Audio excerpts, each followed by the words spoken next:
మహారూపా మహాపూజ్య మహాపాతకనాశిని మహామాయా మహాసత్వ మహాశక్తి మహారతి. తాత్పర్యము: గొప్పదైన లేదా మహిమాన్వితమైన రూపము గలది, గొప్పగా పూజింపబడినది.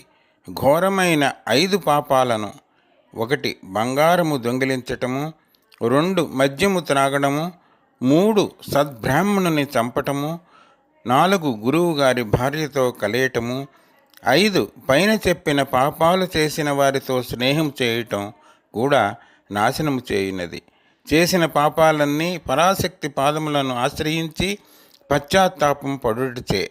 మహిమాన్వితమైన మాయా లక్షణం కలది, మహిమాన్వితమైన ఉనికి, జ్ఞానము, గుణము గలది, అనంతమైన శక్తి సామర్థ్యములు గలది, గొప్ప ఆసక్తి గలది, అవధులు లేని ఆనందాన్ని ఇచ్చేది.